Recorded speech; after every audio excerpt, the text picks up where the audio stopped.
She thought she was safe. She thought changing her phone number, blocking him on every platform, and moving to a new apartment would be enough. But at 3:17 a.m., she received a text that made her blood run cold. "I can see you sleeping. You look peaceful, ...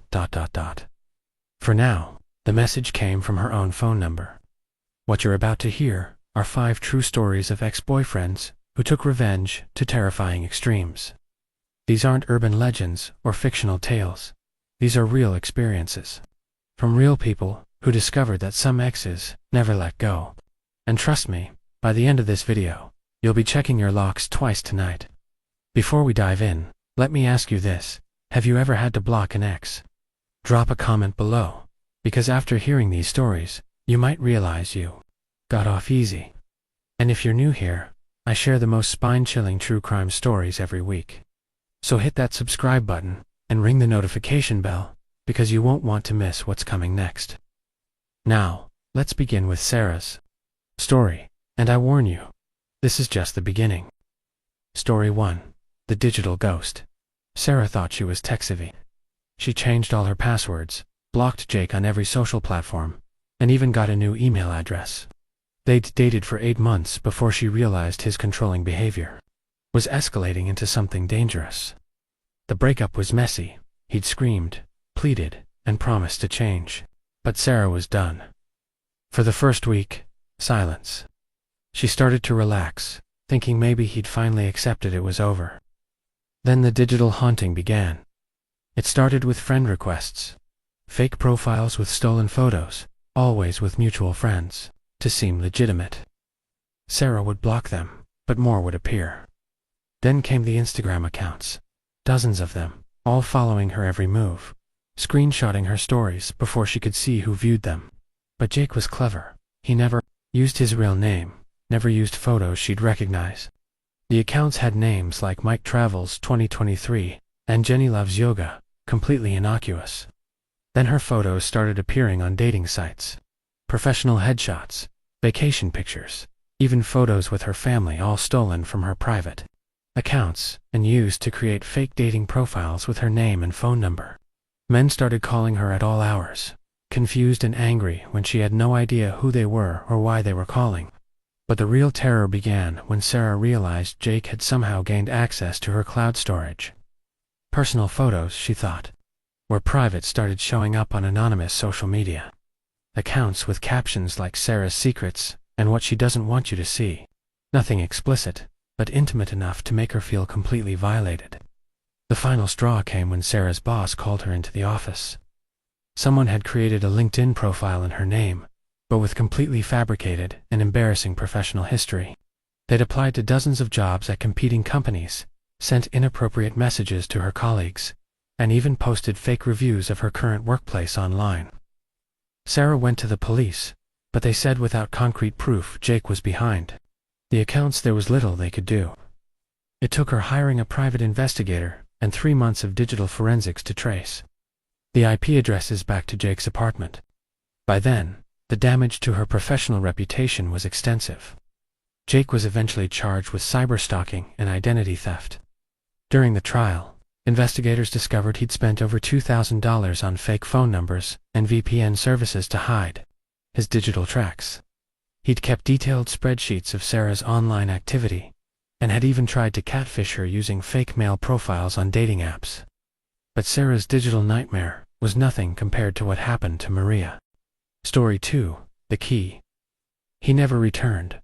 Maria made a mistake that many of us have made. She never got her key back.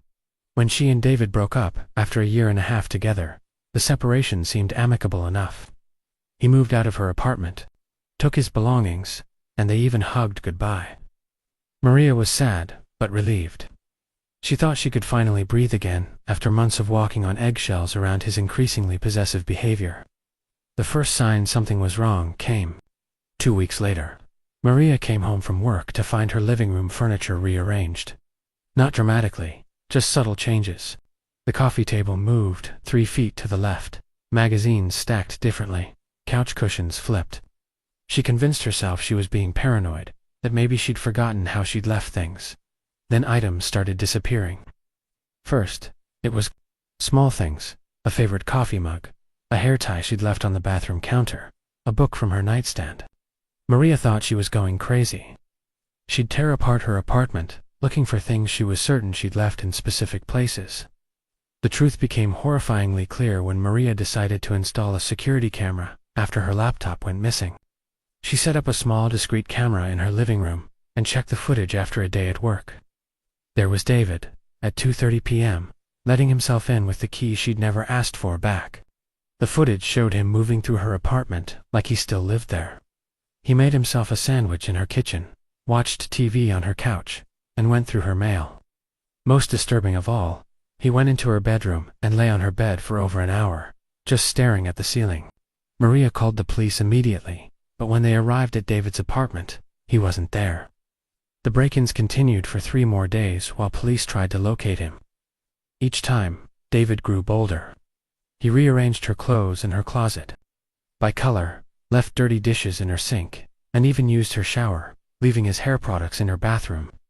The final invasion was the most terrifying. Maria came home to find David sitting at her kitchen table, eating dinner he'd cooked, using ingredients from her refrigerator. He looked up calmly when she walked in and said, "You're late. I was worried." Maria ran to her neighbor's apartment and called 911. When police arrived, David was gone, but he'd left behind a notebook filled with detailed observations about Maria's daily routine. He knew what time she left for work, which route she took, to the grocery store, and had even documented her phone conversations he'd overheard while hiding in her apartment. David was arrested 3 days later and charged with breaking and entering, stalking, and harassment. During his sentencing, the judge noted that David had made copies of Maria's key and had been entering her apartment an average of 4 times per week for over a month. Security footage from Maria's building showed he'd sometimes stayed for up to 6 hours while she was at work. Maria had to move apartments and change her locks 3 times before she felt safe again. She still checks her security cameras, obsessively, 2 years later. But even David's invasive behavior pales in comparison to what happened to Jennifer at her workplace. Story 3. The Office Nightmare. Jennifer thought the hardest part of breaking up with her coworker Marcus was going to be seeing him every day at the marketing firm where they both worked. They'd dated for 6 months before Jennifer realized Marcus's jealousy wasn't just annoying, it was dangerous. He'd monitor her friendships with male colleagues, show up unannounced when she worked late, and once even followed her to a work happy hour to make sure she wasn't flirting with anyone. When Jennifer ended things, Marcus seemed to take it well. Too well. He was professional, polite, and even congratulated her when she got promoted to senior account manager 2 weeks later. Jennifer started to think maybe she'd overreacted about his controlling behavior. She was wrong. The sabotage started small. Emails Jennifer had sent would mysteriously get lost in the system.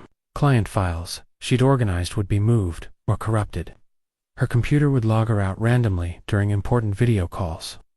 Jennifer mentioned these technical issues to it, but they couldn't find any problems with her equipment. Then things escalated. Jennifer started receiving complaints from clients she'd never worked with, claiming she'd sent them rude or unprofessional emails. When she checked her sent folder, the emails weren't there. Her manager, Patricia, pulled her aside to discuss concerning behavior that several colleagues had reported, behavior Jennifer had never exhibited. The truth started to uncover when Jennifer's friend Alex from the IT department mentioned something strange. "Your login credentials have been accessed from Marcus's computer multiple times after hours," he told her quietly during lunch.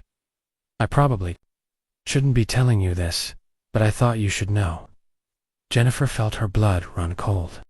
Marcus had been using her login information to send emails from her account, then deleting them from her sent folder, but leaving them in recipients' inboxes.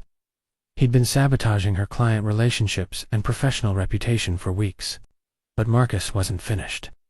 Using his access to the company's shared drives, he began planting inappropriate files in Jennifer's work folders. Nothing illegal, but unprofessional enough to raise eyebrows during her quarterly performance review. He'd also been documenting her daily activities, noting when she took breaks, who she talked to, and even what she ate for lunch. Then reporting these observations to their manager as examples of Jennifer's supposedly declining work ethic. The most chilling discovery came when Jennifer decided to stay late one evening to catch up on work. She heard footsteps in the hallway around 9 p.m. and assumed it was the cleaning crew.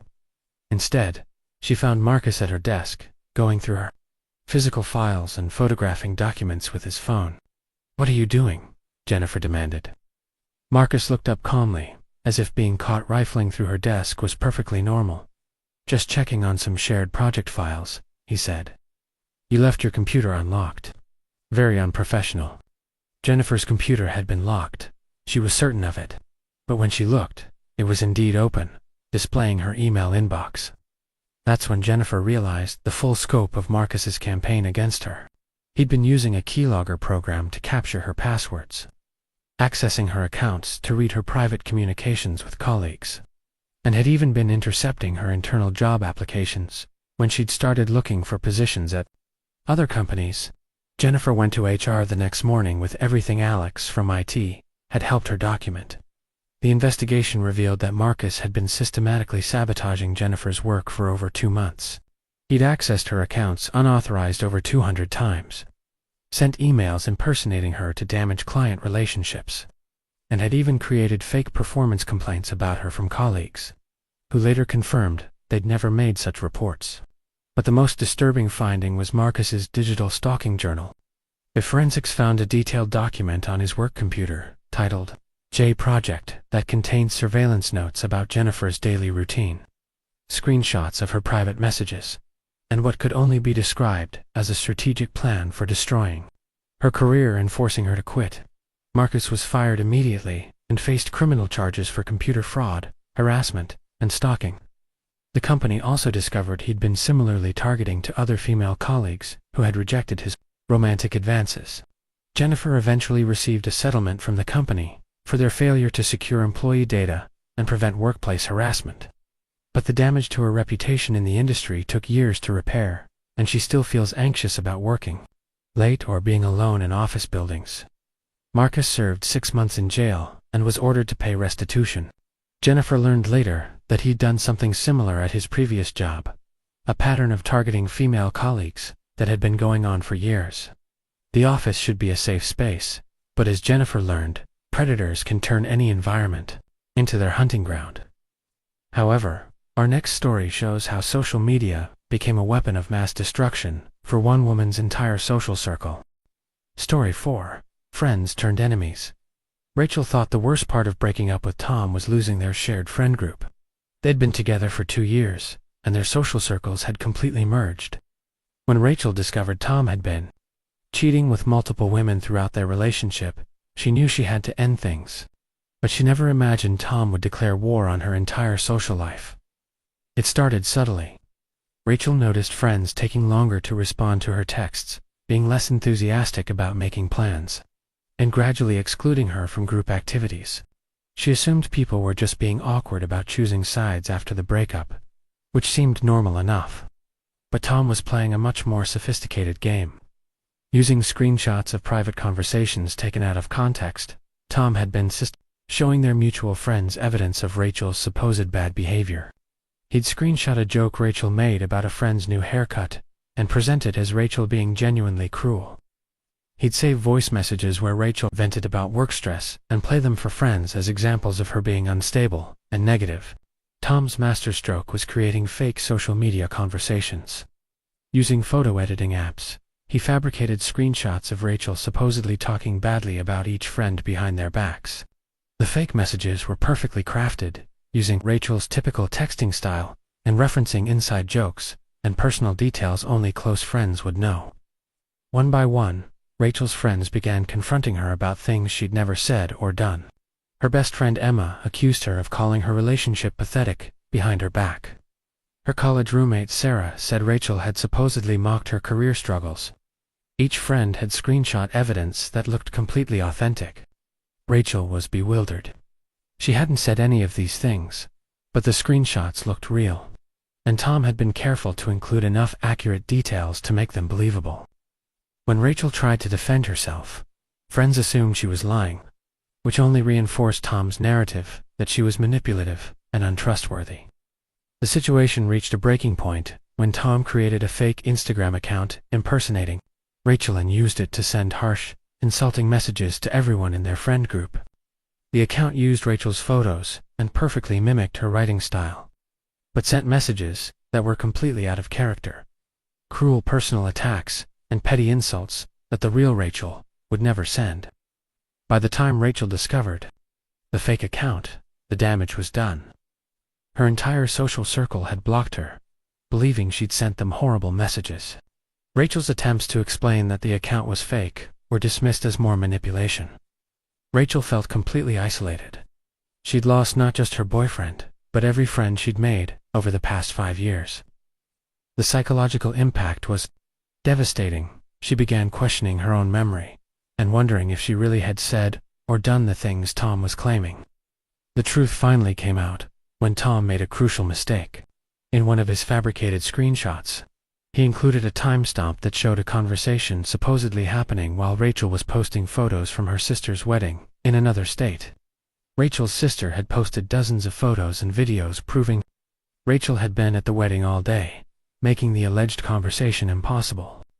Rachel hired a digital forensics expert who was able to prove the screenshots had been digitally manipulated. The fake Instagram account was traced back to IP addresses associated with Tom's devices.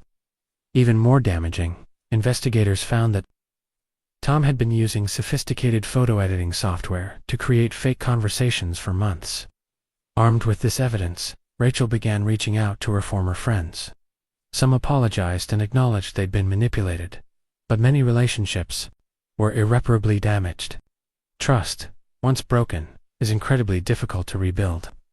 Tom faced charges for harassment and identity theft related to the fake social media account. During the legal proceedings, Rachel discovered she wasn't Tom's first victim. He'd used similar tactics against 2 previous ex-girlfriends, systematically destroying their social relationships after each breakup. Rachel eventually had to move to a new city and start over socially. She still struggles with trusting new relationships and constantly worries about people talking about her behind her back, a trauma response to Tom's psychological warfare. Social manipulation can be just as devastating as physical violence. But our final story shows what happens when digital revenge escalates into real-world terror. Story 5. The final message. Lisa thought she was prepared for Kevin's reaction to their breakup.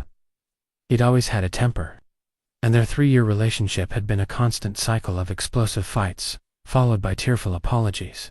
But when Lisa finally found the courage to leave, she underestimated just how far Kevin would go for revenge. The first week was eerily quiet. Then Lisa's car wouldn't start. The mechanic found sugar in her gas tank and slashed brake lines, sabotage that could have killed her if she'd been driving on the highway. Lisa filed a police report, but without witnesses or security footage, proving Kevin was responsible was difficult. Next came the property destruction. Lisa would come home to find her apartment building's lobby flooded because someone had pulled the fire alarm and broken sprinkler heads. Her mailbox was pried open and mail stolen. Someone spray-painted liar across her apartment door in the middle of the night. But Kevin's most terrifying tactic was involving Lisa's family.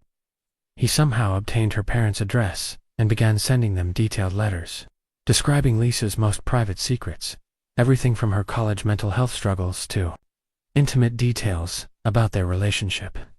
He sent similar letters to Lisa's workplace, her grandmother, and even her teenage nephew. The letters weren't just embarrassing, they were expertly crafted to cause maximum psychological damage. Kevin had kept a detailed record of Lisa's vulnerabilities and insecurities throughout their relationship, and now he weaponized every private moment she'd shared with him.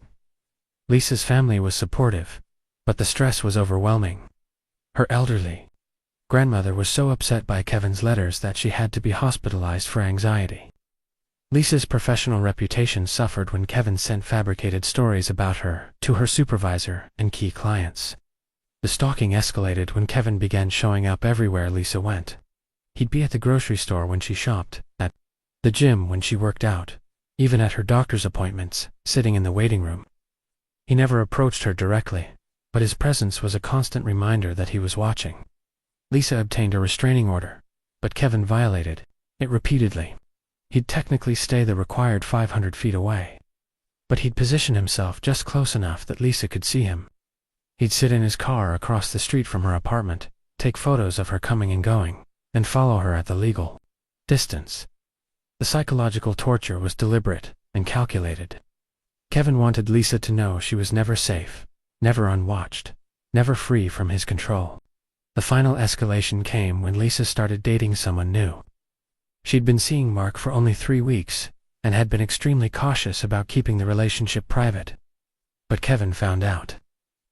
Lisa received a text message at 2 a.m.